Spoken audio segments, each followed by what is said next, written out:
What's going on, y'all? Welcome to another episode of the Speak Up Sports Podcast with Cass, Chris, and Sean. What's going on, fellas? So yeah, Yep. What's going on, y'all? What's going on, Chris? I'm surprised you ain't a little more happy today. I know. I ain't got no green on today. Ain't Yeah, no I do green got today. green He got the hat on. Okay. No, that's the Eagle shirt, ain't it? oh, the Eagle, but it's a Boston hat though. I just got it backwards.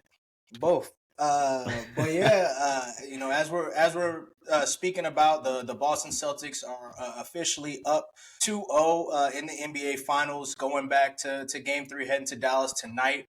Here in a couple of hours. Obviously, I picked Dallas. The two of you guys went with the Celtics. After the first two games, I don't think I think, we might have expected that it could possibly be 2-0 at this point, but maybe not to the extent that it is. What is some of the key takeaways that you guys have from the first two games of the series? I'll start. Like you said, I'm not we'll see how Game 3 goes, but I'm not completely. I did pick the Celtics, but I'm not completely out on Dallas. I mean, at the same time, Celtics did what they supposed to do, won both their games at home. I think it's how it's going down with Jason Tatum not necessarily having the best opening of the series, but they're still kind of winning with ease. It's and of course we'll get to the injury of Kristaps too. But I think Kyrie is the main topic of discussion that I'm looking at, and how he hasn't shown up. Just frankly hasn't shown up and done what he's done most of the playoffs so far.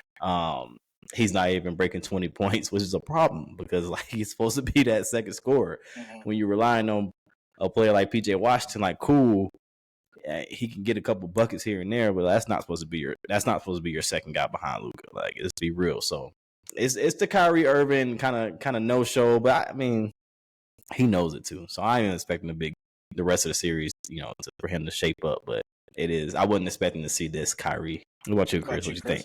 I mean, I guess for us, it probably is the biggest takeaway that Kyrie hasn't shown up, but it's kind of eye-opening for a lot of the media people, because a lot of them, pick. I mean, I don't have a problem with people picking Dallas. I mean, as you Shai said, he picked Dallas, but there's a lot of talk going on. Dallas probably going to win this with ease. They could win in 5 or 6. Celtics hasn't played nobody.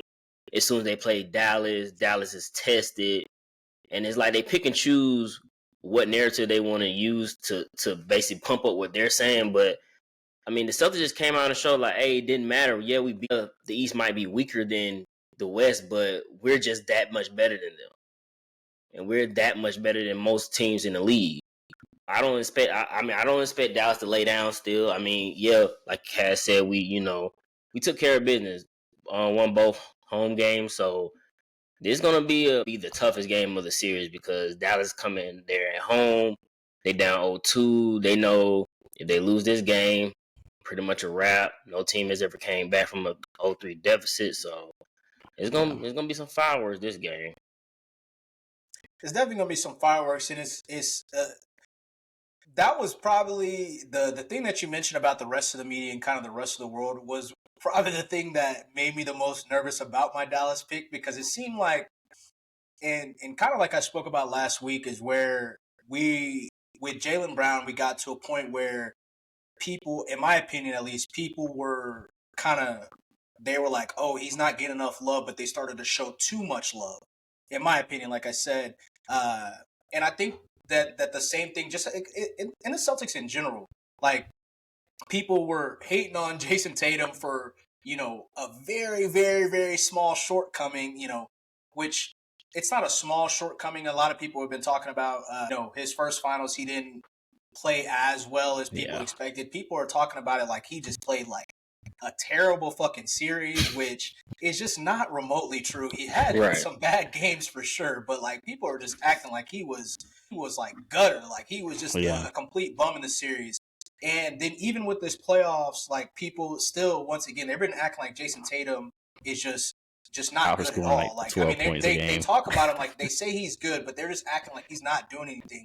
So even in that sense with Jason Tatum, I feel like people started overcorrecting, where they're like, he's not the star like we think Jaylen Brown is. He's not a dog, blah, blah, blah, blah, blah. I feel like that's the same thing just overall with the Celtics, is where people, they were so good, but maybe didn't look super, super dominant, even for a team that only lost 2 games throughout the entire playoffs thus far.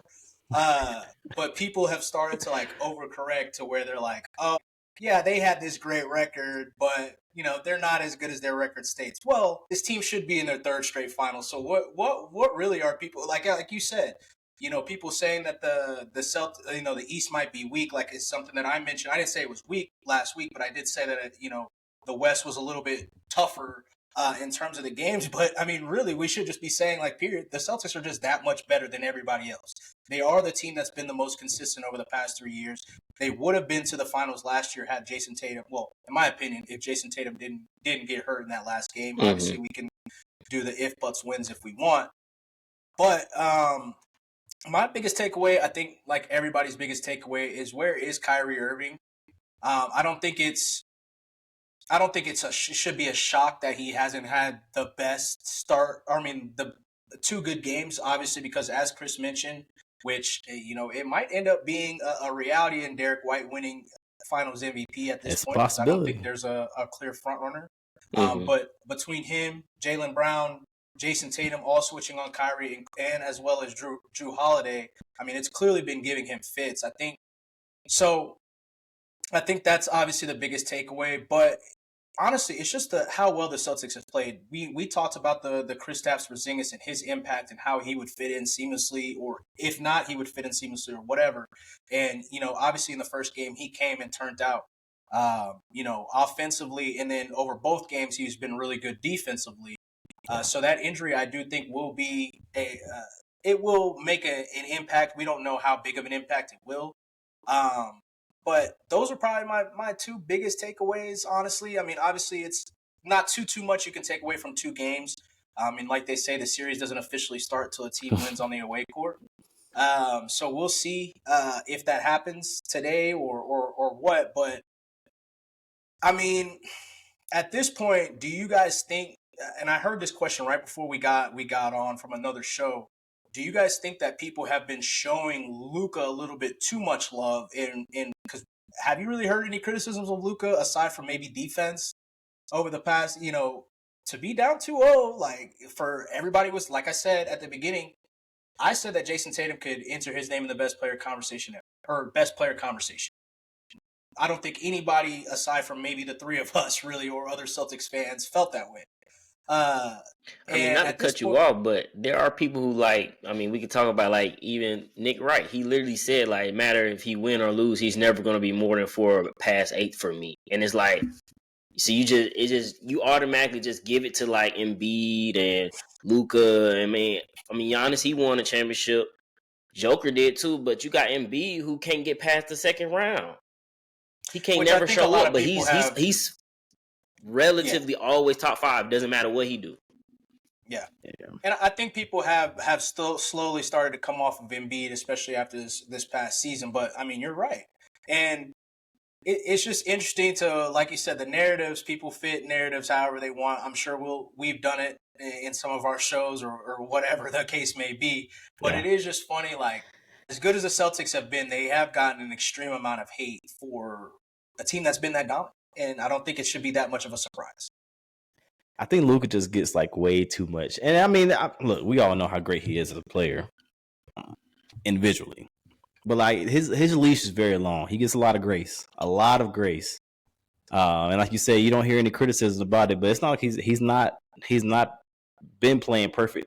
He hasn't been playing that. Honestly, if you really look at it, yeah, he has some good scoring numbers, a couple of games with good assist, a few games with good assist numbers, but he hasn't been that great this whole playoffs run. If you really look at it, like game by game, go by it, but he hasn't been spectacular. Exactly what they're pushing him as is what I'm saying. So it's like Jokic last year. In comparison's sake. Yeah, so it's like you when you see it, but he hasn't scored more than, he hasn't dropped a 40-point game. He hasn't been like dominant. So I think for them to basically anoint him, no matter what happens in this series, blah blah blah, he's still up there best in the league for even getting to this point. To me, it's not really fair to the rest of the competition. It's not fair to a guy like Jason Tatum. It's not fair to other players, but it's interesting. But we've seen that pretty much his whole career. I think it's because he started so young It was so good so early that it's a lot of projection. Like, oh yeah, he's going to get there. He's going to get there. But then the years go by, and it's like, okay, you got to get this shit done. But you know what's funny? What? That's the same shit Jason Tatum went through. And I'm wondering, like, if let's say Luka and them don't finish them and they don't win the championship, is that going to continue, or are they going to turn and say, okay, you made it there, you didn't win, what's next? Because I mean, he's doing the same thing, but I mean, Jason Tatum done it further and more than he has done it. Yeah, but then you got shows talking about, oh, Luka loses his finals, he's a front runner for an MVP next season. I'm expecting him that, like, you know what I mean? There's people saying shit like that, and it's like, hold on. I'm so sorry, because the fact that you just mentioned that makes me. We need to take a pause here. Shout out to the logo. Rest in peace to the logo. We found out today that Jerry West passed away earlier this morning. It made me think about it because you talked about a loser possibly. The losing team possibly having the finals MVP, not a loser. Sorry, no disrespect there. But just wanted to say, shout out the logo, shout out Jerry West. I hope you rest in peace, and condolences to his family as well.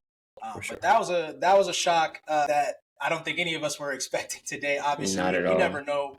Losing two NBA legends over the past couple weeks with him and Bill Walton, very tough. But definitely, since you mentioned that, gotta definitely shout out the logo, because he's. Obviously, the NBA is what it is today because of him. So for sure, and he was like you said, it is a complete shot. Just like he was, for what we know, he was moving around well. He was. I just saw him in December. He was right in front of me in December at the Clippers game. He went to pretty much all the home Clipper games this season. Like, it was a big shot. It was a big shot. Yeah. For sure. But sorry for cutting you off there, but it just made me think about it. So I had to shout out. You're good. But go ahead. Well, shit, I lost my train of thought. But y'all get what I'm saying. Him being the front runner next year for MVP. Yeah, you got people saying shit like that. So it's like, will he even be like Jason Tatum? Like, is he already just above him and nobody will, you know what I mean? Just viewed as another level. Which we've seen Luka have dominant games, of course, in the regular season throughout his whole career. Yes, we've seen it. I get it. But it might, like, I think it's just premature. I think it's a lot of premature, like, pushing him up to the best player in the league combo. Like, let's temper it down. He really hasn't had a fantastic postseason. So this also makes me think of another question as a follow-up there. So with Luka, obviously you said that he's gotten a long leash. Jokic, some would say in the past that even though, obviously there was a lot of talk about him being a multi-time MVP without ever being in the finals, blah, blah, blah. And he kind of got a long leash as well. Do you guys think that has something to do with them being, foreign players as opposed to Americans? Or do you think there's a difference in coverage of foreign players versus Americans, or what? I think there is. Maybe even if it's not on purpose, I feel like it's a lot more respect given to foreign players that play over here. If you get what I'm saying, like for them, like to come and kind of dominate, and have huge games and huge success in the NBA, I think it just heightens that, kind of like respect for them. So they get put on this pedestal, even though they haven't, to your point, before last year, neither of them have reached, the apex of this sport. So I think it is a little bit more like respect given to it, even if it's not on purpose. Yeah. What do you think, Chris? I mean, that's a good question, though. I agree with that because, I mean, just in general, like, when we talk about the Olympic Games, you always think, okay, USA going to win. Mm-hmm. We got the best basketball team or association in the world. So when you got somebody else coming from another country, like Cass said, and you come in immediately and actually put up stats and dominate and make the game look a little too easy for you to navigate through, then I think people take a lot of stock into that. I mean, they both did come in and hit the ground running in of themselves, but that's just an individual talent thing for them. So, I mean, that's probably why they get a longer leash, I would say. That's something that we definitely should pay attention to a little bit. I don't know how you track that in terms of how, because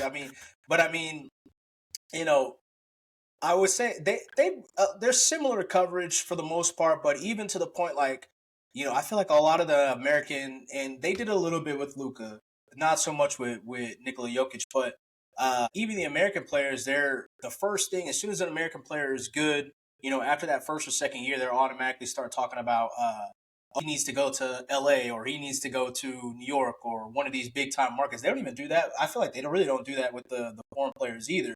Like in terms of that, where they, we need to get him out of here or get him over here to be XYZ. So, I mean, it's definitely interesting because, like I said, aside of Jokic, I mean, I feel like Giannis he was like right at that point where he was really, really about to start getting quote unquote killed in the media. And obviously people, they're always like, you build a wall, you stop Giannis. They still kind of say that, but though he was able to answer those questions pretty quickly. So it'll be interesting to see how the rest of that goes. But I'm glad that Chris mentioned the Olympics because there's a topic that we ain't talked about too much at all. And I think at this point, because of the craze that's gone on in the world, I think it's about time to speak up on it. So with that being said, as I'm sure many can imagine, what I'm about to talk about is the selection of the women's USA Olympic team. Obviously, there's been a lot of backlash about Caitlin Clark. There's been a lot of controversy just in general about Caitlin Clark over the past. It feels like, really the past year, but definitely, it's been heightened up the past month or so. The backlash, obviously, Caitlin Clark didn't make the Olympic team this year. We had 12 deserving women that made the team. How do you guys feel about just not necessarily about if Caitlin Clark should have been or was deserving of getting on the team or whatnot? How do you feel about just the entire conversation about Caitlin Clark and the WNBA and where things are right now? Bait. That's what this shit is. I mean, it's just interesting because I can admit to myself that, I never really, I was talking to somebody about this the other day. I never really watched WNBA, but I used to watch a lot of women's college basketball, especially back in Candace Parker days. I used to watch Tennessee faithfully. Me and Cass talk about it all the time. Sylvia we used to talk about all the time. We used to watch it all the time, but I never watched WNBA. But I'm not about to sit here and jump in the scene and act like, oh yeah, it all. And that's the biggest issue. Like a lot of these people do not watch these things. They just read titles. They hear about one person say, oh well, since they popular, we gotta push them. And it's like, it's just the opinions is crazy. Like I get like coming like just. For Caitlin Clark, for instance, she coming in, everybody saying it's jealousy and blah, blah, blah. I mean, she a rookie. That's what they do that in every sport. It's nothing new. It's literally nothing new. They do this in every sport. And then we can go back. We can go as far back as Lonzo Ball got in the league. What they do first game. Pat Bell, like, we in your shit. Like, your dad over here talking all that. You gonna have to cash it. Yeah. That's just what it is. It's nothing personal. And I don't like the fact that people are speaking on it and trying to make it seem like y'all gonna ruin your lead by trying to intimidate her. And it's like, y'all wasn't watching to begin with. So what are you talking about? Go ahead, Cass. I know it's a hot topic, so it's going to get discussed. It's being discussed every single day now, which I guess is their whole plan. But like Chris said, like it's just such a nasty conversation because you're getting, and that's full disclosure. That's why we haven't talked much about it on this show because we haven't followed the WNBA for years. Like, let's just be honest, I have not. I know a few players in there, yes, but I cannot tell you I've sat down and watched multiple games in the season before this season. Like, I just haven't. So I mean, I'm not going to speak on like how these players feel, how these players play, stuff like that. So I think it's just a nasty conversation because you got talking heads in the media trying to catch up. Like in real time, we see them trying to learn the game and see that they obviously don't know a lot about it, but trying to act like they are, trying to front like they are. And that's just been the toughest part to watch because you have these WNBA former players, current players in the media coming out and basically calling everybody out on their shit. And I think that's just been hilarious and fun to watch on our side because we know a little bit about how this shit works in the media. We know a little bit about how TV works a little bit. So it's just funny to see how like different segments, different just pay attention to the timing of conversations, like we saw with the eye rolls from Chennai.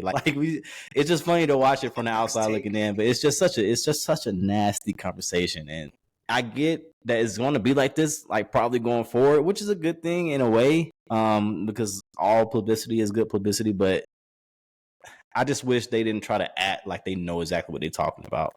But before you go, Shy, it's just funny that you said that, Cat, because like, you have them on the shows because they know what they're talking about. They either, like you say, either played it, covered it. They actually know the game because that's what they do on a daily basis. That's like asking somebody like who watches boxing. Like that's like trying to tell Max, you don't know nothing, and that's what he do. This is what he covers. Yeah. Like, how are you gonna sit there and tell them when they played it, they endured it, they have sisters that was there? How you gonna tell them that? Like that's the funny part to me. That's been, and right before you go, I gotta add this one part. That's been the worst part to watch because you open up these segments, open up with them getting there and lean on them. Don't try to offer your opinions on shit you really don't know about. Know who you're talking about. Open up with them, lean on them, and then play off of them. Let them have the floor because they've been playing this sport for years, watching this sport. Lean just like how you have other segments where you got guys come on and you lean on them about sports betting, or you lean on them about boxing, you lean on them about even golf and baseball. Like you could do the same shit with them. Basketball. I mean, yeah, so the athletes come on. I mean, that's a phrase I hear often. I will lean on you guys since you guys played. But so, yeah. Well, go ahead, Shot. What's your take on all this? I agree with just about everything that y'all have been saying. It's definitely gotten to a nasty point where it's like, and I used this phrase in our Twitter group yesterday, or X, whatever the fuck, Twitter. I used this in our group the other day, and I was like, it feels like we got it's the first time I've used this term, but it feels like we got a lot of guys mansplaining to women about a sport that they played. Like, yeah, we don't like, and like you said, I do watch the WNBA. Full disclosure, I do not watch the WNBA as much as I watch the NBA. Don't watch it as much as I watch the college football or NFL. It's probably the fourth sport that I watch the most. Over the past 3 years, probably 3 or 4 years, I would say that I've watched it more and more. Probably maybe 2 years ago was the first time that I really watched more than, like Cass said, like double digits amount of games. Yeah. And even to that point, I had maybe last year was the first time that I watched fully double digit games as opposed to like catching spurts here and there of different games. I even remember when I was a child, I used to turn it off, and I'm once again full transparency. But I mean, it's just gotten to a point where it's just so nasty. Like, everybody's talking about marketing. Now everybody's trying to come. It seems like people are trying to come at the women because they're like, it's almost like, here, nigga, we gave, like here. Like, y'all been asking for some shit here. Like, we gave it to you, now you complaining. Like, nah, it's like, they're like, some of the tone, it feels like it's like, these women should just be grateful that, like, there's a savior to come save them. And then, like, yes, they should definitely be grateful that there's more eyes. They should definitely be grateful that, they built the sport to a point where they might have had somebody that, like a true superstar, or like like with the NBA. The NBA at to a point was with Bill Russell, you got Wilt Chamberlain and all that, and then Magic Johnson and Larry Bird take it and it soars, and then Michael Jordan takes it and then it makes another big jump. I don't think people were selling those. Obviously I wasn't alive, but I don't think people were telling Kareem, hey Kareem, we know you're the greatest of all time. We know that at this point you've got probably the most MVPs in the league, but you should be grateful that you're jealous that Magic Johnson is getting a little bit of love. Look, man, they ain't till Detroit stop beating up on Michael. It's like, bro, like, relax with all. It's like, just relax. Like, it's like Chris said, it happens in all sports. We know about rookie hazing. We've heard about rookie hazing. Why is it now all of a sudden that, like, this person can't get hazed? This person can't get people can't get physical with her. Like, and she's not even, she's not asking for it. The other players aren't asking for all of this, negative coverage about them and the things that they do. And it's gotten to like you said, a nasty point where some of it seems like it's dealing with racism. Just putting it there. Some of it is a lot of misogyny, in my opinion. It's a lot of, I don't know if any, at this point, I'm trying to think of a women's sport that has just gotten, aside from maybe like track and field during the Olympics and stuff like that, that has just gotten like so much to the point where like even debates, because most of these debate shows are really just speaking about basketball, football. Not really talking about hockey too much. They might put it in there here and there. They're not really talking about MLB too much. They might put it in here and there. Yeah. But for the most part, they're talking about basketball, football, NFL, NBA. Sometimes they even talk about college football, but it's not a whole lot. So I'm trying to think of a time where women's sport was talked about to this point, and it just seems like a lot of these men, for right or wrong, really do not know how to discuss women. Like, not trying to be what's the word they like to pick me or whatever the fuck it's called, or but it just really like just some of the shit. I be sitting here listening, I'm like, yo, it makes me like want to like sink into my seat more and more because it's just so cringe and it's so just. It's so cringe, it's so bad because they're not even talking about the games. That's why I'm like, I get you gotta talk about your hot topics. Hold on, stay there. So that's the question that I did want to ask y'all. Do we feel like, because that's the phrase that everybody likes to use, growing the game. Do you guys feel that the game is, even though we've got more eyes, do you feel like it's actually growing the game? No, absolutely not. It's growing coverage around, like you said, just negative shit. It's not growing the game. It's not teaching people about WNBA. Like you said, like you watched it for the past couple of years, like more and more. It's still a lot to know about this. It's still a lot to, like, we study. We've been doing like basketball, like NBA, NFL. We know how the stats work. We know how how to watch it real time. All this shit is a little different. It's a whole different curve on WNBA. And it's just like stuff that you don't get access to with these shows. They're not growing the game in that way. You're not teaching people about the greats in this game. You're just talking about, of course, they're talking about one player and how they feel that other players are acting in the league towards that one player. They're not talking about what A'ja Wilson is doing. Yeah, they talk about it, like they'll mention, oh, A'ja Wilson's the best in the. Talk about how. Talk about how that is and why that is. Talk about what she's doing. You know what I mean? Like they'll just say, oh yeah, A'ja, what she a dog, she the best. Tell me how. Tell the people how. Like tell what is she doing to put her up here? How close is a player like Breanna Stewart to being that? How, like, what is she doing? Like, what is, if we're how, like, the worst part for me is that, okay, once the finals is over, in next week or whatever, this will be the only thing on, pretty much. We got this break coming up we got this break, exactly. We got this break coming up in NFL for 6 weeks till we get to training camps. What the fuck are we about to talk? Like, how nasty is this about to get for the next month? Because you could go two options. You can try to grow the game, and while this is being the only thing besides baseball, of course, and hockey's about to finish up too. Besides baseball, but like this is your chance. This is the off season for all those sports except for this. This is the time to grow it and have daily segments talking about stats, highlights, all that stuff. But they're not doing that, and that's very frustrating. They chose to discuss a little push flagrant foul when we seen 10 times worse from NBA guys kicking, stomping, all kinds of shit. But that's what y'all want to talk about?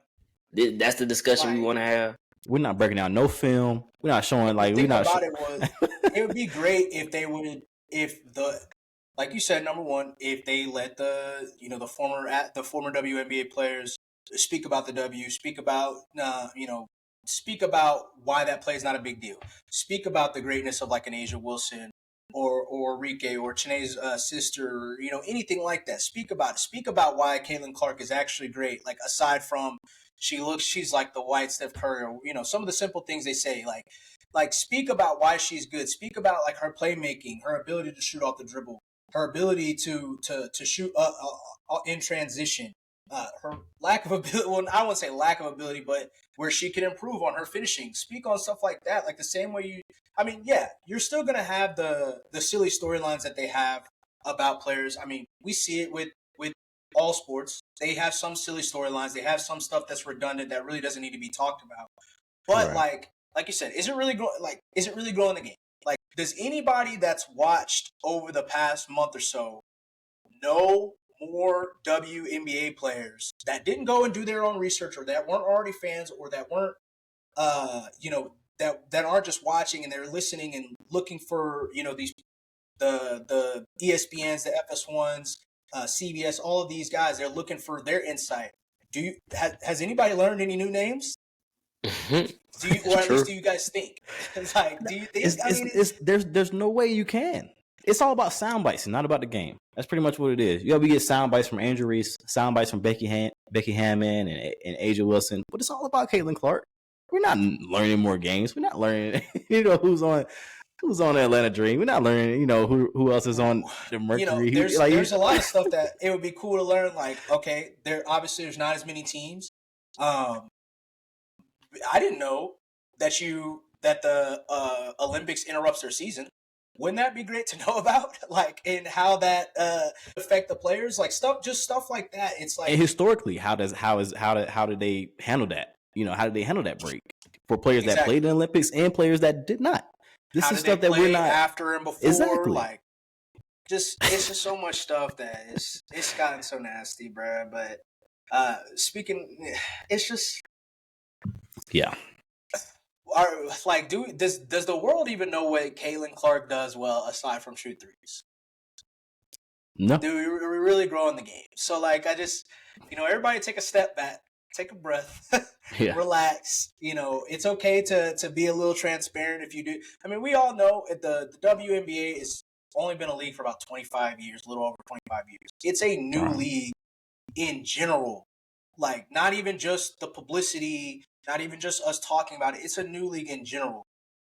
We don't have to be so quick. And I know we even did it on this show. And I just did it a couple times. We don't have to be so quick to be like, to compare it directly to the NBA, because it's not directly like the NBA. The NBA has been around for 75 plus years. It's not like the NFL. The NFL has been around for 100 plus years. The baseball has been around for 100 plus years. Like, it's not like them. So stop going straight to, well, Ben did. Like, just let's relax. Like, relax. I just don't know if we'll. Yeah, I don't know if we'll ever. I don't know how we'll get there. If we're ever. I mean, I've seen some like stuff going around on Twitter, X, or whatever about, suggestions on how to build the game up. There are many ESPN segments. There are many Fox Sports segments. When you had this dead period in the summer, why not have a 30-minute or maybe even an hour segment of what they do for NBA Today, or whatever it's called, or what they do for NFL Live, that type of stuff for the WNBA. It don't have to be in a primetime slot. Of course not. It's not going to be. We all know that. But still, like, there's still opportunities to grow the game that you have now. I'm interested to see. I'm interested to see if they take it. But it's funny you said that, because there's literally, like, when you look at the shows and they'll tell you what's up next, it'd be like, even though it is the final time, maybe like the first 5 segment be something like pertaining to the finals. Variations. Like, of the same question. Is Luka the GOAT? Is next overrated? Next segment. What will Luka? Yeah. It's like wait, why is the first hour of this show talking about the same shit? Like, how many times? If he's not the GOAT, is he on track to be the GOAT? Right. How does he compare to LeBron? Where's LeBron? What if LeBron was in the finals? What would, like? Come on, it's like Speaking of LeBron, God, I can only imagine how we it's gotten a little nasty talking about Bronny. Imagine if his daughter comes and ends up being a basketball player. Like, that's gonna get disgusting. And we're still, I don't even think we've even scratched the surface of how nasty it could get, because we really haven't had the politics get into it too much. I mean, politicians have said a couple things, but if it does get to that level, it's gonna be an annoying 6 weeks until football comes back, or until they decide to actually grow the game like they say they want to. Yeah. But with that being said, we can switch gears from basketball and a little bit of controversy, and get into the next week of our top 10 tight ends at season's end. We gave you guys the running backs, we gave you guys the receivers, so we're sticking with the offense and going tight ends, which, it honestly might be a little bit. I mean, it might not be that tough, but it could also be a little bit tough, just because it was a little tough. You got some guy like Kelsey's aging out a little bit. TJ Hawkinson is who knows how many games he'll even play this season. Mm-hmm. So I'm excited to hear you guys' list, but go ahead, let's get it started, Chris. All right. So it was a little harder than I thought. All right, so for tight end, I put both of them old motherfuckers in there. I got Kittle, Kelsey, Kyle Pitts, Mark Andrews. I got David Njoku, Evan Ingram, TJ Hawkinson, Dallas Goedert, and I put Jake Ferguson. Jake. Okay. So what? Njoku was one. I mean, I imagine. I don't know if we'll all have Kelsey. I don't know if I'm sure we'll all have Kittle. I don't know if everybody will have Kelsey just because, given his age, even though he's most likely going to be the guy. But like the David Njoku and Evan Ingram, why were those two guys that you picked? Because I'm sure those were some of the ones that were closer towards the bottom of the top. I like what I saw from both of them. Even though I know David, a lot of his damage came after Sean Watson. Came with Joe Flacco. Yeah, right.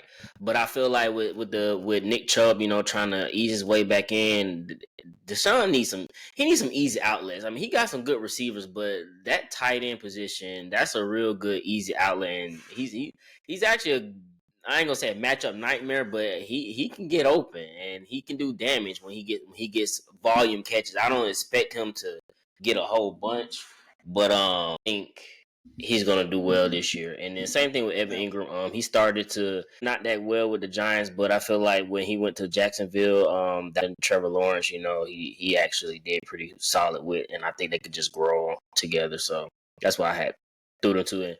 I could talk about Jake Ferguson too. I mean, Dak needs another outlet outside of CD. He's going to obviously feed CD, but Jake came on the scene last year. I mean, he's very good, young, and so that's probably going to be his number 2 in general. So, surprised you didn't have your boy in there, Chris. Dallas? I did. You said Dallas? Mm-hmm. I missed it, my bad. Okay. Yeah. What say you, Cass? Speak up. All right. I got Kittle, Kelsey. I got Mark Andrews. We all saw how Isaiah Likely came on, really strong after Mark Andrews got hurt. But I still think that he is one of Lamar's favorite targets, and I still think that would show up. It is an interesting little nugget to watch though. How much they run, how much 2 tight end personnel they run, and it seems like they can run that a lot this year, especially with receivers or lack of that they have there. So I got Mark Andrews still. I got Sam Laporta. A lot of his projections still, but I like the trajectory that he was on. I think if he was fully healthy in that championship game, it could have been different. I know he tried to stick it out and play still, but I think he's just a dominant player at that position. He's one of those guys that we're going to see like year after year, like become like one of those top targets, and we know Jared Goff will get the ball to him for sure. Got Kyle Pitts again, projection, but I am expecting but it's to the point where he has to show up this year, So I think he will. Contract year for him.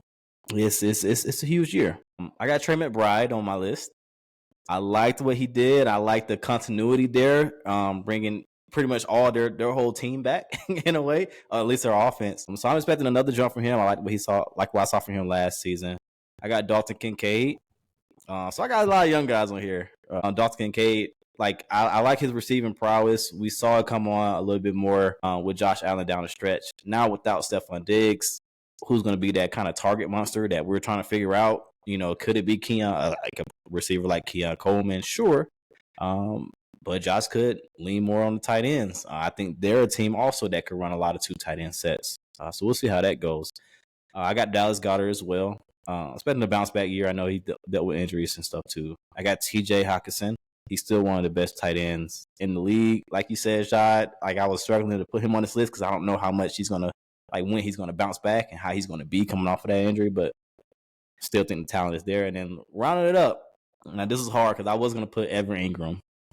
Because but I couldn't keep Brock Bowers off this list. I had to put him on. I'm expecting big things from Brock Bowers. They're talking him up in camp. Devontae had a interview today where he was talking up Brock Bowers and how professional he is. How to his business, he called him a businessman. He called him that's his nickname or whatever for him. But I'm expecting big things from Brock Bowers, and in a guy like whoever they start, whether it's Aiden O'Connell or whether it's your boy Minshew. Yeah, I think they'll target tight ends. I think they'll look for those those escape routes underneath. So I think Brock Bowers could, and they'll get creative with him, I'm sure. Well, maybe we'll see, but they should get creative with him. So out of the young guys, because I mean, let's take Andrews, Kittle, Kelsey, and Goddard out. Yeah. McBride, Laporta, I think you said Kincaid, Bowers, and I think Kyle Pitts is kind of in that tweener, so we can throw him in with the young tight end group. Who do you think is going to be the guy that emerges? Both of y'all.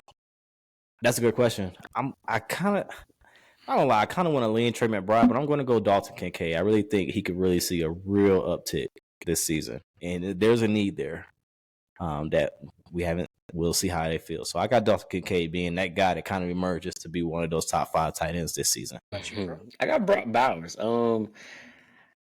I understand, it's all about the quarterback position, but like I said earlier, I mean, a good tight end is a quarterback best friend. They're not always. I mean, obviously Brock can, run the deep routes and stuff, but he's gonna probably be their safety net. And you got Devontae Adams on the team. He might be getting up in age, but you're not gonna single cover him all the time. You're not gonna do that. So that's gonna leave some room for Brock to work. So I'm gonna give it to Brock. Yeah, I do think that they'll probably scheme some stuff up for Brock as well in terms of him being the primary target. But to give my 10, none of ours are in particular order. But Kyle Pitts, I had him. I do think that he has a great season with Kirk Cousins as the quarterback. I mean, we'll see if that lasts the entire season. Mark Andrews, I actually don't think that as great as likely was, he didn't necessarily garner the volume. Like he didn't have a bunch. He wasn't a guy that was getting 10 receptions. Like he would have like 3. Right. For some reason, he'd always have like 3 for like 60. He'd break some race run and then get a touchdown, maybe like a touchdown or 2. So I think that Mark, to your point earlier, I think that Mark continues to be the kind of the guy for them. And I think he benefits a lot from Derrick Henry coming over there. George Kittle, he's going to all-around tight end in the league, in my opinion. Obviously, Kelsey's a beast himself, but Kelsey, I think that he continues his. I think I'm going to keep with my prediction from last season. Crazy. And carry it over to this season. I say this is his last season, and if he proves me wrong again, fuck Kelsey. But I'm just joking. But I do think this is going to be his last season. I really think that he wanted to go out with his brother. But getting that possible 3-peat, you got to do what you got to do. But what it is. So I'm gonna keep that. But I do think I talked about Pacheco when we were doing the running backs, and I think that I said that he will benefit a lot from the 2 speedy guys in Hollywood Brown and Xavier Worthy. But I do think that Kelsey also becomes a beneficiary where he can actually keep his body healthy. Because I mean, I don't think enough people gave Kelsey credit last year because he really should not have been playing. He really should have been out the entire season, which is probably why his season wasn't as great as it was. And then, obviously he crushed it in the playoffs. But I'm excited to see that. I also had Brock Bowers. I think that, like I said, I think that they draw up a lot of stuff for him. Obviously, he was an early first-round pick. And then going with the young guys again, I got Sam Laporta, Trey McBride, Dalton Kincaid as well as Jake Ferguson from the Cowboys. And then rounding out my 10, I've got Dallas Goedert. Okay. And some of the things that you guys already highlighted, the reason I didn't pick Njoku was because I felt that Deshaun Watson has never been like a super, super tight end guy. So I didn't know how that was going to work out. I mean, I think he still has a good season, maybe not a great season. So that was him. And then Evan Ingram, I think Brian Thomas, sadly, is going to have a great season with them. So, and I think that what helped his stats last year a lot was Christian Kirk getting hurt. I think that he ultimately became his safety net for Trevor Lawrence because Christian was hurt, and then Zay Jones, who was another guy that was kind of a safety net for Trevor, was hurt throughout the season. So I think that with Christian coming back, I think we kind of see a step back for Evan Ingram. But the tight ends are hard, man. It is. It's a lot of guys that could obviously not move out at all. And then, you have some teams that really don't throw to target the tight end like that. Like Miami isn't a place that uses the tight end in an extensive amount. So, I mean, it's tough, but Should have put That's what I'm rocking Pat Fryermuth on there, maybe. With That was Arthur another Smith one I or was You whatever. don't put thinking your about. boy the Gritty?